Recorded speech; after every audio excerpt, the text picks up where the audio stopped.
Assalamualaikum warahmatullahi wabarakatuh. Perkenalkan saya Santi Nuristihomah dengan NIM 215231018 dari periode perbankan syariah kelas 2A. Saya akan menjelaskan tentang perjanjian Giyanti dan terbelahnya Jawa.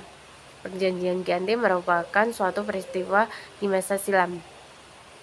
Situs sejarah ini hadir sebagai perekat ingatan kolektif masyarakat dengan peristiwa tersebut. Perjanjian ini lahir sebagai sebuah kesepakatan segitiga politik antara Pakubuwono III, Pangeran Mangkubumi, dan Perserikatan Dagang India Belanda atau VOC pada tanggal 13 Februari 1755. Nama Giyanti sendiri diambil dari lokasi pertandatanganan perjanjian, yakni di Desa Giyanti. Dalam pelafalan Belanda, ia tersebut sebagai Giyanti dan secara tertulis ia terbaca sebagai Giyanti.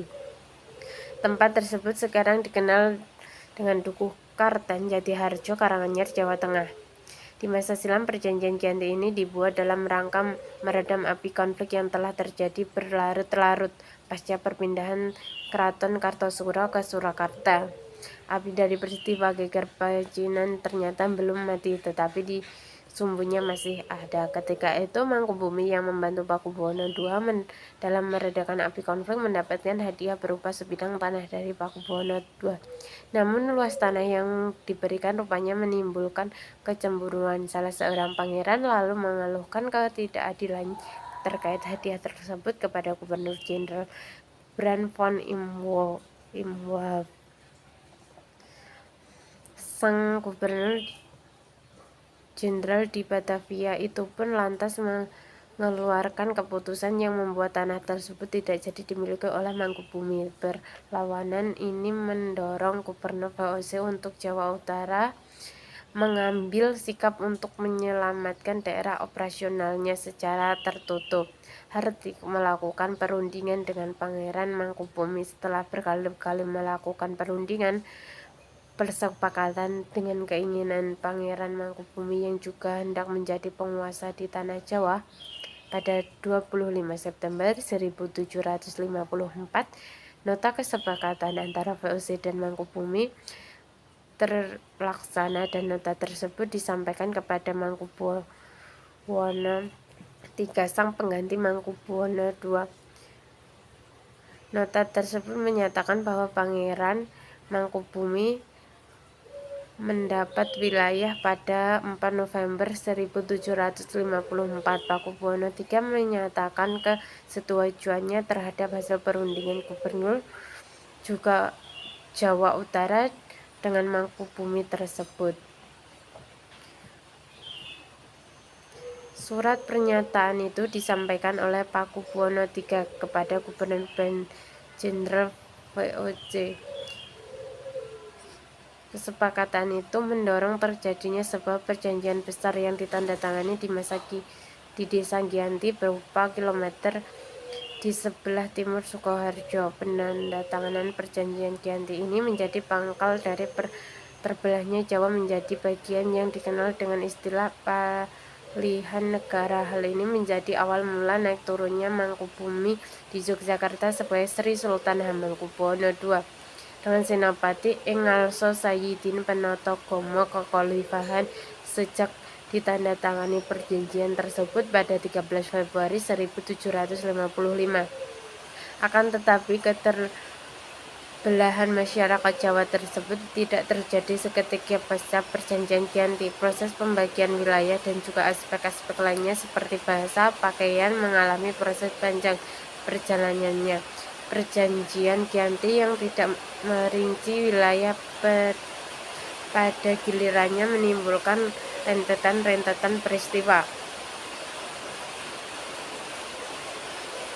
Sementara itu, pasca perjanjian Giyanti, Raden Mas Said atau Pangeran Sambernyowo yang juga dahulu membantu Mangkubumi masih terus melakukan pemberontakan seperti halnya Mangkubumi. Pangeran Sambernyowo yang juga merupakan Pakubuwono turut menuntut hak sebagai penguasa wilayah. Dalam gerakannya pada Oktober 1755, Pangeran Sambernyowo berhasil mengalahkan satu kelompok pasca VOC. Demikian pada Februari 1756 ia juga hampir membakar keraton yang didirikan di Yogyakarta. Setelah perang bertahun-tahun, VOC akhirnya menyudahinya dan menandatangani perjanjian segitiga pada 1757. Perjanjian ini membuat tanah Jawa kembali terbagi. Pada perjanjian ini disepakati bahwa Pangeran Sambernyawa mendapat sebagian dari wilayah Kesunanan Surakarta dengan wilayah Kesunanan yang dikenal sebagai Kadipaten Mangkunegara. Pangeran Sambernyawa pun terjatuh tata dengan kelak Kanjeng Gusti Pangeran Adipati Arya Mangkunegara Leulana Jaya Senopati ing Alogi Satriya Raga Mataram ing negara Surakarta Adiningrat.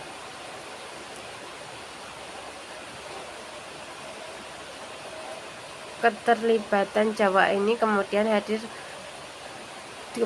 hari belum berhenti. Pada tahun 1813 di masa Gubernur Jenderal Thomas Stamford Raffles dari Kerajaan Inggris, Kesultanan Yogyakarta juga terbelah dengan lahirnya Pakalaman. Dengan demikian, tanah Jawa kemudian memiliki 4 wilayah pemerintahan, masing-masing tubuh dengan perbedaan model dengan orientasi politik. Hal ini pun mengatakan Jawa pada rupa yang beragam. Dinamika politik yang digerakkan oleh angin reformasi pada masa pertengahan 1940-an membuat masing-masing mengalami nasib yang berbeda. Hal ini berujung pada perbedaan status hingga hari ini. Di masa Republik Indonesia, Kesunanan Surakarta dengan Kadipaten Mangkunegara menjadi siklus cagar budaya, sementara wilayah Yogyakarta yang di dalamnya juga menjadi daerah istimewa. Sekian dari saya. Apabila ada salah kata mohon dimaafkan. Wassalamualaikum warahmatullahi wabarakatuh.